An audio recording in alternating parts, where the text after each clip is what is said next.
Madam ಅವ್ರೆ ಅಲ್ಲಿ production ತಯಾರು ಮಾಡಿ ಇಲ್ಲಿ ಸ್ಟಾಲ್ದಾಗ ಮಾರ್ತೀರಿ ಮಾಡ್ತೀವಿ ಸರ್. ಹಾಂ ರೀ. ಎಲ್ಲ ಏನೇನವರೆ ಸೇಮ್ ಅಲ್ಲಿ ಇದ್ದಿದ್ದೆ ಬಟ್ ಇವಕ್ಕೆಲ್ಲ ಫಿನಿಶಿಂಗ್ ಮಾಡಿ ಇಟ್ಟಿದ್ದೀರಿ. ಇಟ್ಟಿವ್ರಿ. ಹಾಂ ರೀ. ಆಮ್ಯಾಗ ಎಲ್ಲಕ್ಕೂ ಲೇಬಲ್ ಸಮೇತ ಅದಾವ್ರಿ. ಅಂದ್ರೆ ಈಗ ಮಾರಾಟ ಮಾಡ್ಬೇಕಂದ್ರೆ ಮಂದಿ ಹೆಂಗ ಮೆಚ್ತಾರಲ್ಲ ಆ ರೀತಿ ಅದನ್ನ ರೆಡಿ ಮಾಡ್ಬೇಕಾಕತಿ. ನಾ ಅದನ್ನ ತೋರ್ಸ್ಲಕತ್ತಂದು ಇಲ್ಲಿ ಬಂದೇರಿ ನಿಮಗ. ನಾವು ಆನ್ಲೈನ್ ಒಳಗೆ ಹಾಕಿದ್ದು ಲಿಸ್ಟ್ ಕೊಳ್ರಿ, ಅದು ನೋಡ್ತೀರಿ. ಹಾಂ ರೀ ಮೇಡಮ್, ಇದು ರುದ್ರಾಕ್ಷಿ ರೀ? ಹಾಂ, ಇದು ರುದ್ರಾಕ್ಷಿ ರೀ. ಇದು 108 ಅಥವಾ 101 ಹಾಕಿ ಮಾಡಿರ್ತೀವಿ.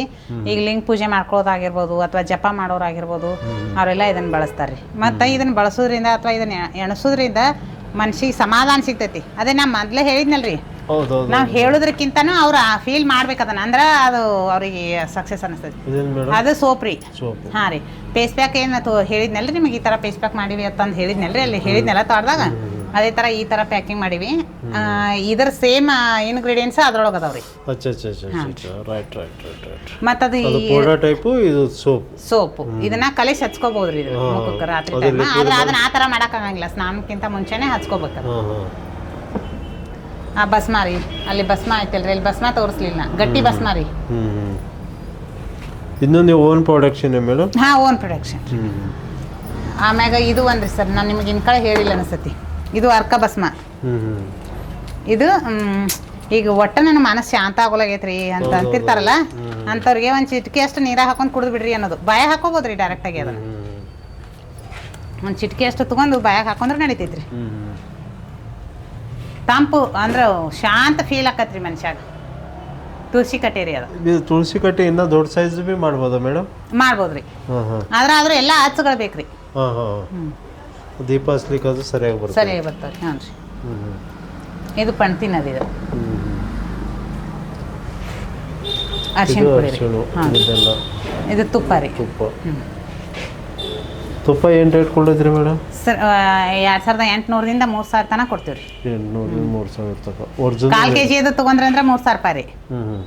ಮತ್ತು ಅವರು 1 kg ಫುಲ್ ತೊಗೊಂಡ್ರೆ 2800 ರೂಪಾಯಿ, 200 ರೂಪಾಯಿ ಬಿಟ್ಟು ಕೊಡ್ತೀವಿ. ಅಂದ್ರೆ ಪ್ಯಾಕಿಂಗ್ ಖರ್ಚು ಅದು ನಾವು ಎಲ್ಲ ನೋಡ್ಕೋಬೇಕಲ್ರಿ, ಹಂಗಾಗಿ ಕೊಡ್ತೀವಿ. ಅದು ಇದು ನೇತ್ರೌಷಧಿ ರೀ. ಇದು ಹಿಂಗೆ ತೋರಿಸಿದ್ನಲ್ರಿ, ಇದು ತುಪ್ಪ ಘೃತ ರೀ.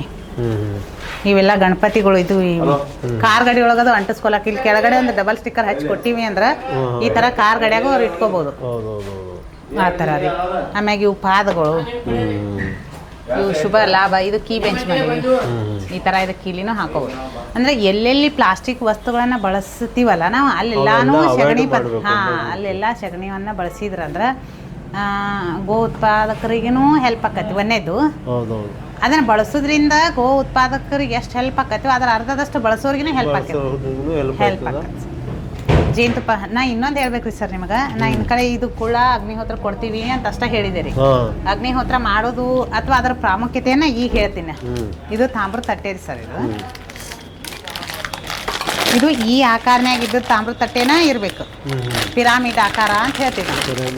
ಹಾಂ, ಈ ನಮ್ಮಲ್ಲೆಲ್ಲ ಯೋಗಿಗಳದು ತಪಸ್ ಮಾಡ್ಬೇಕಂದ್ರೆ ಇದು ಮಾಡ್ಬೇಕಂದ್ರೆ ಪಿರಾಮಿಡ್ ಕೆಳಗಡೆ ಕೂತ ತಪಸ್ ಮಾಡ್ತಿದ್ರು. ಇದು ಐತಲ್ರಿ. ಇದು ಇದಕ್ಕೆ ಸ್ಟ್ಯಾಂಡ ಮತ್ತು ಪ್ಲೇಟ್ ಈಕ್ಳ ಇವನ್ನೆಲ್ಲ ನಾವು ಕೊಡ್ತೀವಿ.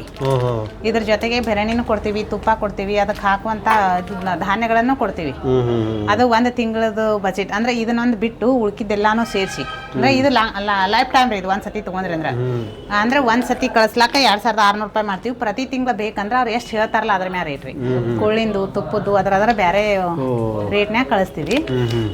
ಮತ್ತು ಇದನ್ನ ಪ್ರತಿದಿನ ಸುಡೋದ್ರಿಂದ ಅವ್ರು ಯಾರು ಮಾಡ್ತಿರ್ತಾರಲ್ಲ ಅವ್ರಿಗೆ ಗೊತ್ತಾಗಿರ್ತೈತಿ ಅದ್ರ ಉಪಯೋಗ.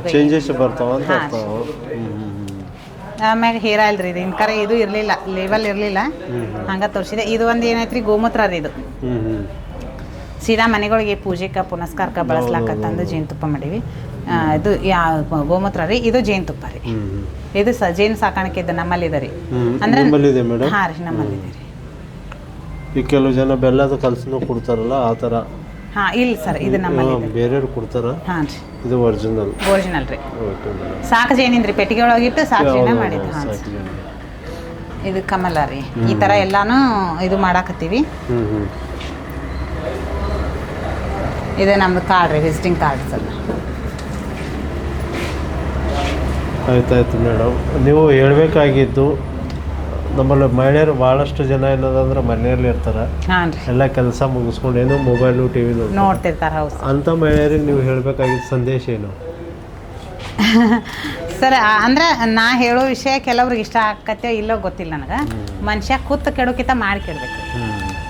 ಕುಂದ್ರೋದ್ರಿಂದ ಏನೂ ಉಪಯೋಗ ಆಗೋದಿಲ್ಲ. ಕೂತ್ರೆ ಮತ್ತು ನಾವು ಮಾಡೋ ಕೆಲಸ ಇನ್ನೊಬ್ರಿಗೆ ಮಾದರಿ ಆಗಬೇಕು ಅಥವಾ ಅದು ಎಲ್ಲನೂ ಬಿಡ್ರಿ, ನೀವು ನಮ್ಮ ಜೀವನ ಸಲೀಸಾಗಿ ನಡಿಬೇಕಂದ್ರೆ ಬರೀ ಗಂಡು ತಂದು ಕೊಡ್ಲಿ ಹಿಂಗೆ ಕೂತಿತ್ತ ನಾವು ಅನ್ನೋ ಲೆಕ್ಕಕ್ಕೆ ಹೋಗ್ಬಾರ್ದು. ಇಬ್ಬರು ಚೆಂದಾಗಿ ಮಾಡ್ಕೋತ ಹೋದ್ವಿ ಅಂದ್ರೆ ಸಂಸಾರ ಚೆಂದಾಗಿ ಇರ್ತೈತೆ ರೀ. ಆ ಮನಸ್ಥಿತಿ ಹೆಣ್ಮಕ್ಳಿಗೆ ಬರ್ಬೇಕು ರೀ. ಮತ್ತು ಇನ್ನೊಂದು, ಹೆಣ್ಮಕ್ಳು ಒಂದು ಸತಿ ಒಂದಕ್ಕೆ ಮನಸ್ಸು ಮಾಡಿದರೆ ಗ್ಯಾರಂಟಿ ಅವ್ರು ಸಕ್ಸಸ್ ಆಕ್ಕಾರೆ.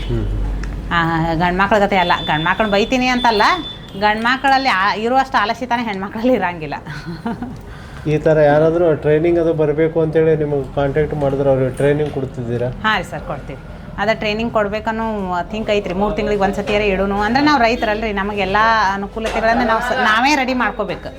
ರೆಡಿ ಮಾಡ್ಕೊಂಡು ಎಲ್ಲರಿಗೆ ಬಂದವ್ರಿಗೆ ಅಡ್ಜಸ್ಟ್ ಆಗೋ ರೀತಿ ಒಳಗೆ ಕೊಡಬೇಕಲ್ಲ. ಹಾಗಾಗಿ 3 ತಿಂಗಳಿಗೆ ಒಂದು ಸತಿ ಇಡೋನು ಅಂತ ಹೇಳಿ ವಿಚಾರ ಮಾಡೀವಿ.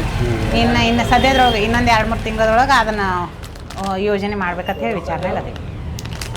ಆಯ್ತು madam. Okay, thank you madam. ಧನ್ಯವಾದ. ನಮಸ್ಕಾರ ಸರ್.